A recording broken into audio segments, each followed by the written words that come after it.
section number 3, bisexuality, and questions people ask bisexuals that they really shouldn't.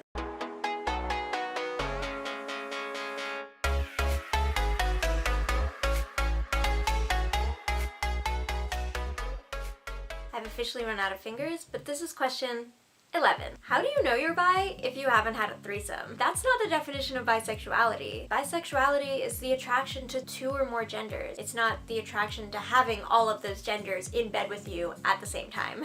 Also, you can know your attractions and desires without having had sex to confirm it. Also, people assume with bisexuality that you're automatically attracted to more people than the non-bisexual person. This isn't necessarily true. Bisexuals still have standards and things that rule out potential partners. It's just that gender isn't necessarily one of them. For example, I wouldn't date anyone who treats me like the human equivalent of a sex toy. And for people who are not bisexual, you'd be surprised at how often that happens. There are plenty of people out there who are not willing to date bisexual partners, and I'm not willing to date them. This kind of leads into an 11-point B. A couple comes up to you and they look kind of shy and really sweet and they've got some alcohol for you, which is really uncomfortable, and they say, hey, would you want to join us for a threesome?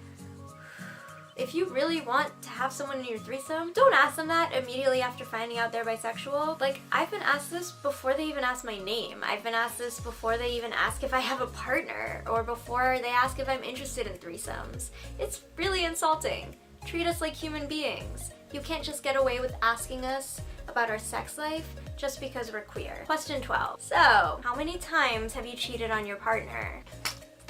The definition of bisexuality is not that you're gonna cheat on your partner. It's not that you want to have threesomes. It's not that you're automatically dissatisfied dating only one gender. There's nothing inherent to being bisexual that makes you want to cheat. Just because bisexuals are attracted to multiple types of people doesn't mean that they can't be satisfied with one of them. There's polyamorous bisexuals, but we're not gonna go into that right now. Just because a straight person is attracted to redheads and brunettes doesn't mean that when they're dating a brunette, they're like, oh man, I feel so unfulfilled, I really have to go cheat on them with a redhead. It's not like bisexuality inherently makes us immoral people who want to hurt our partners. So if you want to know how many times someone has cheated on someone, don't ask them because they're bisexual. Ask them, I guess, because you have proof that they've cheated? I don't know. This is a weird question to ask in general. Question 13. Are you still bi if you only marry one person? Or alternatively, hey, so you've been in a long relationship with this single person.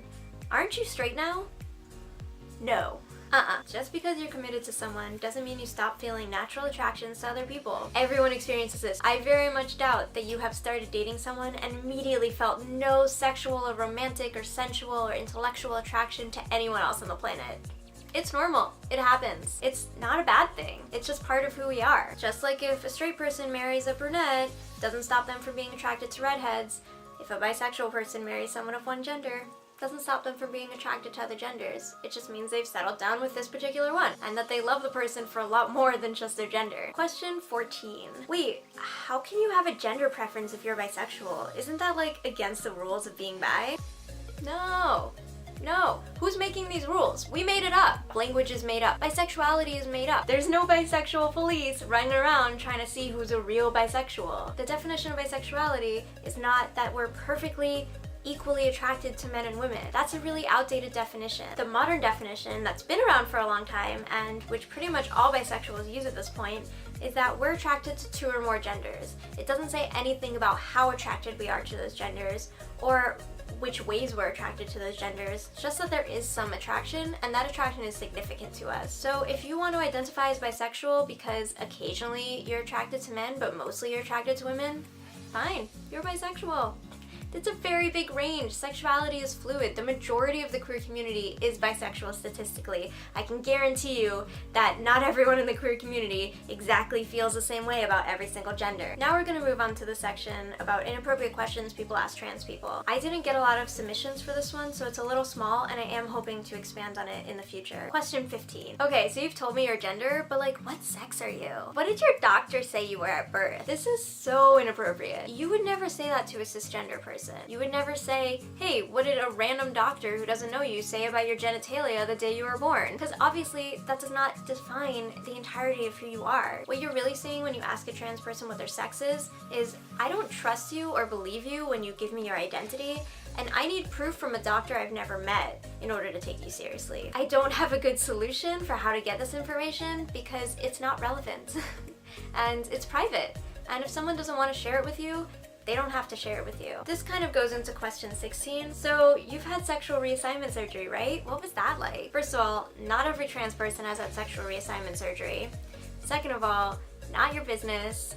Stop asking trans people about their genitalia. If you wouldn't ask a cisgender person about their genitalia, don't ask a trans person about their genitalia. It's like super simple. You have survived this long, not knowing about the genitalia of everyone you've met, and I have so much faith that you will continue to survive if a trans person doesn't give you that information. Also keep in mind, no two sets of genitalia are the same. We're all very unique. So if you're thinking like, oh, I only want to know about trans people's genitalia because they're different, there's like 16 intersex conditions, there's like all sorts of variation in genitalia. If you really know anything about science and biology, you'll know that like there's a huge variation in what genitalia are like: size, shape, color, texture, whatever. They're all different. Ask yourself why you suddenly want to know this information for a trans person, but not for everyone else. It's likely because you're holding trans people to a different standard. You are considering their genitalia to define their identity when they're telling you that it doesn't. Question 16. Okay, but what did your parents name you? Like, I know you gave me this name, but I don't accept that name, so what did your parents name you? What's your real name? Guys, names are like made up. Names are a social construct. People rename themselves all the time. I've had a nickname my entire life, and nobody ever questions someone who has a nickname unless they're trans, and then suddenly it's a big deal and it's not their real name. If someone asks you to call them something, just call them that. You don't need to know what their former name was. What they're telling you is their real name. So you've already gotten the information you want if you're asking about their real name. Again, this kind of goes back to the idea of trusting cisgender people over transgender people. When you ask a trans person what their parents name them, you're saying their parents' opinions are more important than their opinions for their own identity. In the same way that people who ask about their genitalia and their assigned sex at birth are saying that the doctor's opinion is more important than their own opinion about their own body. Respect that they have a right to define their body, they have a right to define their identity, they have a right to define their name. Don't put all the onus on cisgender people defining transgender people. You wouldn't want someone to do that for you in any of your identities, so don't do it to someone else. Alright, we are finally on the home stretch. We only have 2 questions left. This is the bonus round. So, question 18. Wow, you're asexual? I could never understand that. I mean, I love sex. Like, how do you live without sex? Guys, plenty of people live without sex all the time, whether they're asexual or not. So like, it seems pretty intuitive that if someone says like, hey, sex is not something that's super important to me, that's how they live without it. It's not super important to them. Again, what I like to do is kind of change my framework and say, would I ask this of a person who wasn't this identity? So for example, if you have a friend who eats a lot of vegetables, I don't know, like broccoli, and you hate broccoli, you can say, man, how do you eat broccoli every day and go without eating ice cream? Because you have a taste for ice cream. Reasonably, we know that everyone has different tastes, and that's just part of being human and diverse. Question number 19, the final question. If you're a queer teacher, does that mean that you teach students how to have sex in the classroom? Again, we see the reduction of queerness to sex. Queerness is about so much more than sex. It's about, like I said before, breaking binaries, analyzing our society, thinking about social constructs, figuring out... We have a history. We have a culture. We have actually multiple histories and multiple cultures. It's about thinking about social norms, thinking about what applies to us and what doesn't, and what makes us happy, who we're attracted to, not just sexually, but intellectually, emotionally, romantically, whatever.